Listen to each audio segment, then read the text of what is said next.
Hello, my friend. You probably clicked on this video because you're either researching the dryer vent cleaning industry, trying to figure out if this is something you want to start. Maybe you're looking to start and you just don't know how to start.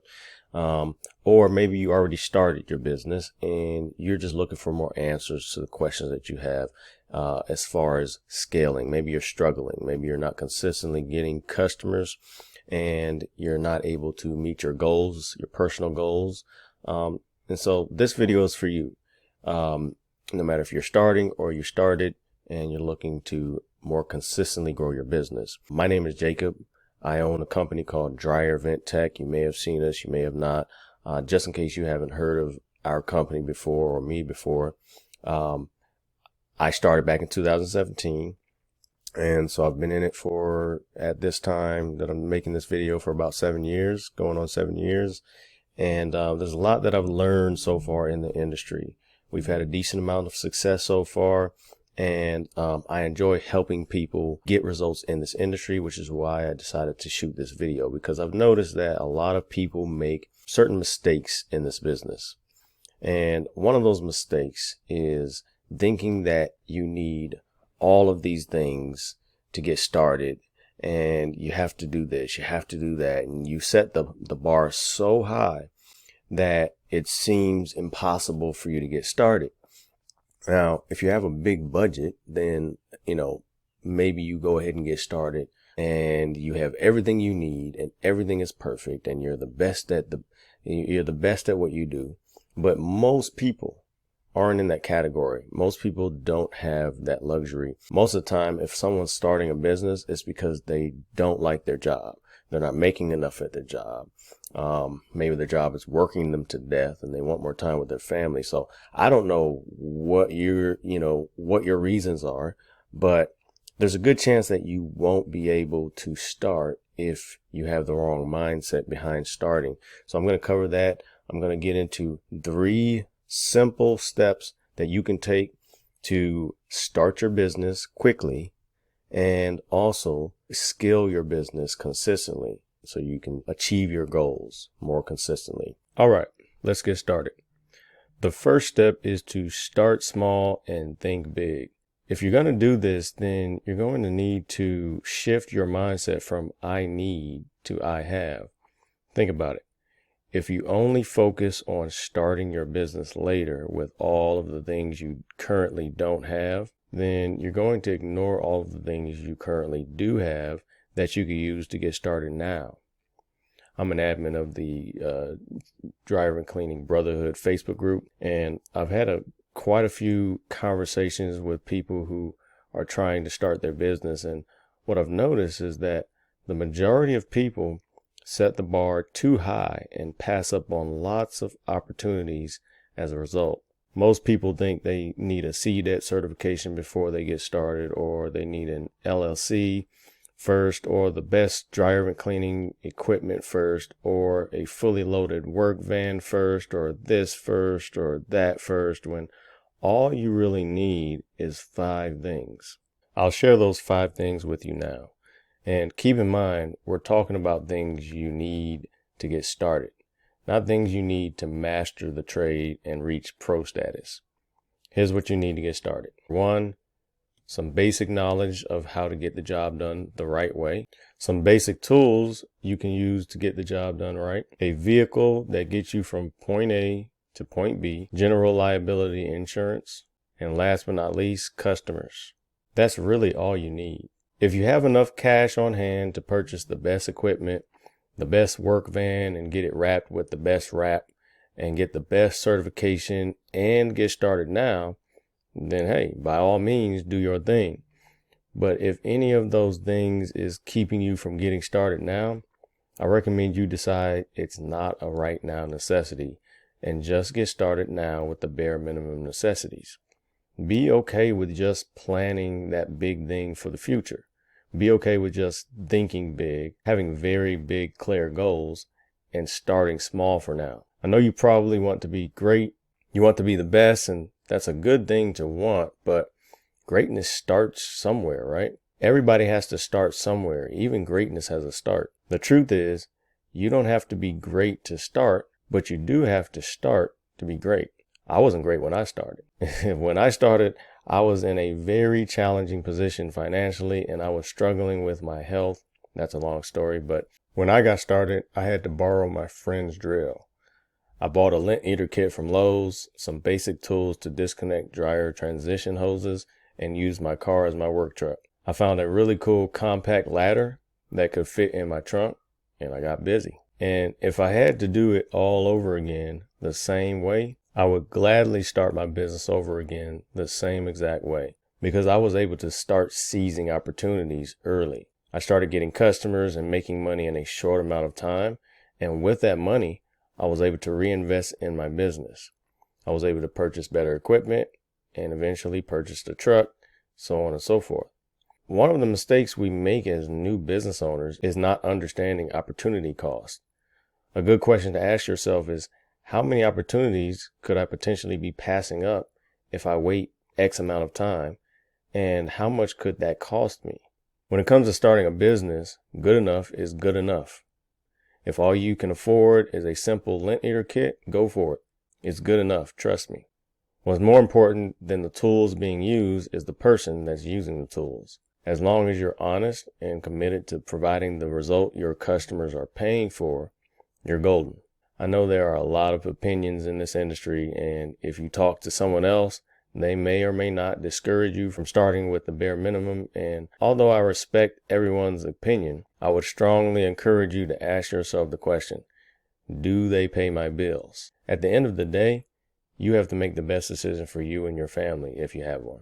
I can tell you one thing, the lint eater kits work well if you know how to work them well. So start out with good enough and make improvements from then on out.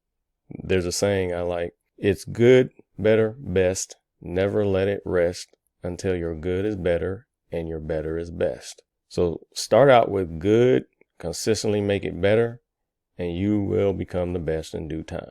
Now, before I move on to step number 2, I just want to be clear about one thing. I'm not encouraging everybody to get started with just the bare necessities.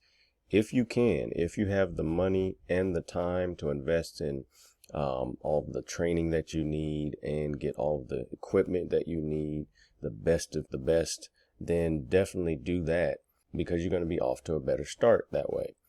But what I'm saying is, if setting that high standard for starting is going to hold you back from getting started within the next couple of weeks, and instead you're going to take a couple of months or maybe even a couple of years before you actually take the leap of faith and get started, then I encourage you to just start small with just the bare necessities. You actually may end up hating this. You may end up like kicking yourself for spending thousands of dollars on equipment that you don't even want to use. You're probably going to have to put it on marketplace if you hate this, right? So maybe you're not even sure if you want to do this and you're researching. Well, this is a great way to start, to just test the waters out and not put a whole lot in it until you know for sure you want to do this long term.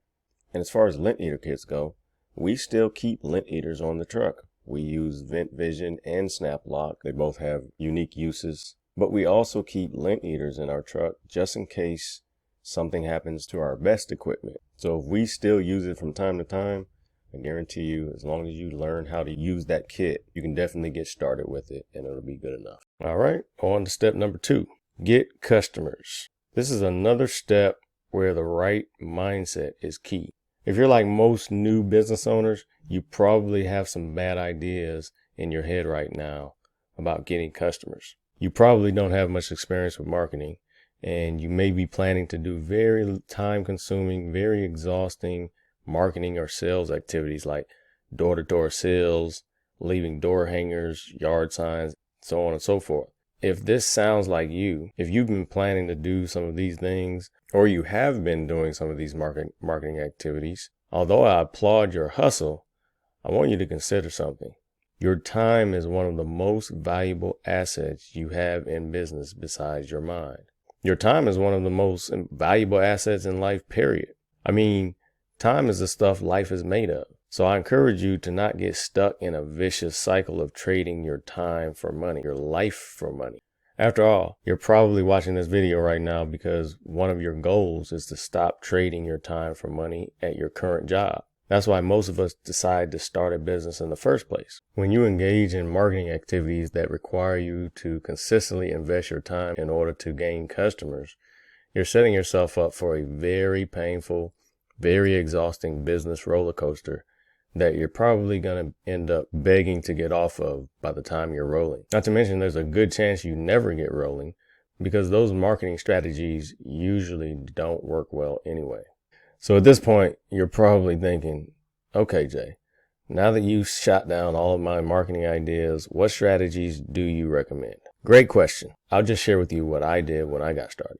When I got started, the first thing I did after choosing my business name is set up a very basic, unattractive website and Google business page and started a very effective SEO ranking strategy.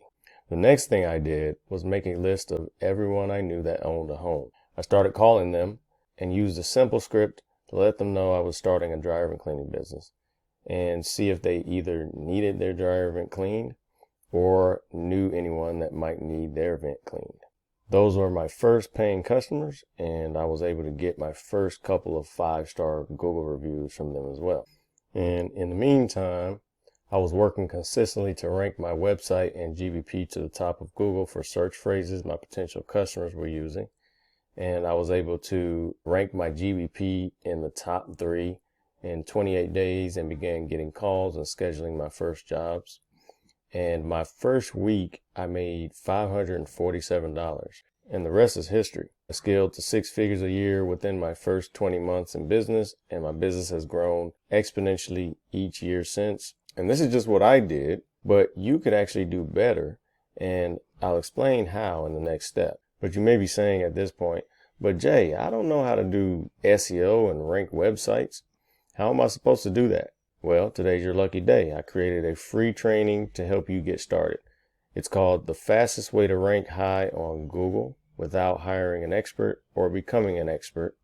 And the access link is in the description below this video. And I didn't learn this stuff all by myself. I invested in coaches who specialize in SEO and other marketing strategies, and I owe a lot of my success to the mentors I have in my life. I believe one of the best things you can invest in as a business owner is a good business coach or marketing coach. Of course, I am a coach in this industry, so of course I'm a bit biased, but I'm mostly biased because I would not be where I am today, being able to spend more time with my family, being able to work from home and everything else, if it wasn't for the mentors and coaches that I've had in my life. But if you don't have the money starting out to invest in a coach, then just start with the free trainings. Start small. A lot of the free trainings that are available are very helpful, and depending on your current skill level, they could actually be all you need to get the results you desire. Speaking of results, the third and final step is what I wish I would have done in the beginning. I can only imagine where I'd be at and the results I'd currently have if I did. So now you have customers. What do you do with them? The short answer is you multiply them. This is where the biggest scaling effect comes into play.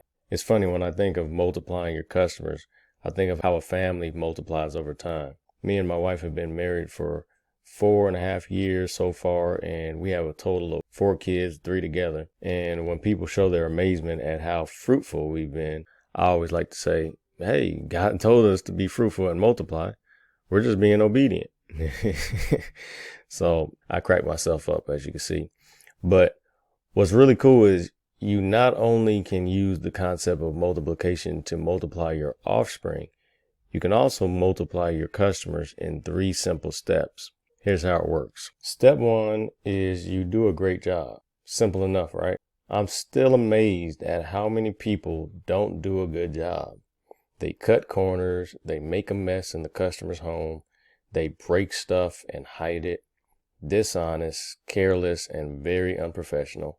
And because so many business owners just don't care as much as they should, this presents a huge opportunity for business owners who do care. If you want customers to be highly impressed, thanking you over and over again, and promising to refer business to you, simply show up on time, greet them with a smile, have an upbeat, positive attitude, make decent eye contact, make sure you solve their problem, show proof you did a good job, and 99% of the time, you will have an extremely happy customer. You'd be surprised at how doing just this alone can get your customers to start multiplying from just natural word of mouth referrals. But if you want to take it to the next level, here's where the next step comes into play. Ask them for next door recommendations or private group recommendations. When they share their awesome experience on Nextdoor, here's what happens. A percentage of their neighbors will see it, and a percentage of them will at some point decide to hire you to clean their dryer vent as well, because they trust you, because a neighbor who they trust highly recommended you.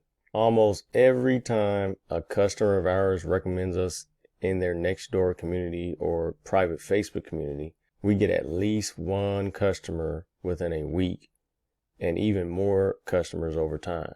The results do vary depending on your market, and it's best to set up a well-optimized Nextdoor business page to get the best results. Currently, we get the majority of our customers from Google, and Nextdoor and Facebook group referrals are a close second. As we're getting customers from Google and other sources, we consistently ask them for Nextdoor recommendations using an automated follow-up text that gets sent out after each job is completed. Starting out, I recommend you just ask for the Nextdoor recommendation in person and send them a link to your page to make it easier on them. This is something that I wish I would have been doing from the beginning. I learned about Nextdoor in 2019, 2 years into growing my business. And as soon as I started doing this, I started seeing great results. So I can only imagine where we'd be as a business if we had already been doing this for a full 2 years. So definitely do not sleep on this. Then there's the more old school way to get a consistent flow of customers by simply developing profitable partnerships with other local businesses. Plumbers, home inspectors, HVAC contractors, appliance repair companies, carpet cleaners, roofers, and others are great companies to develop referral partnerships with. These companies are in and out of residential homes on a regular basis, which means a potential opportunity to receive customer referrals on an ongoing basis. And that's it. Of course, there are many other ways you can start your business, and there are many other ways you can consistently grow your business. But this is what has worked and is working for me and other dryer vent cleaning business owners. And I'm confident that if you follow this process, it will work for you too. Please like this video, comment your feedback below, and share this video with someone who would appreciate it. And whatever you do, be sure to subscribe to this channel so you don't miss out on any of the videos I'll be posting in the future. And if one of your goals is to scale to 6 figures a year in revenue, click the link below to access my free training called The 7 Biggest Mistakes Dryer Vent Cleaning Business Owners Make that keep you from quickly scaling to 6 figures a year in annual revenue. Great training. I'm sure you'll gain some value. The link is in the description below. And that's all for this video. Until next time, God bless.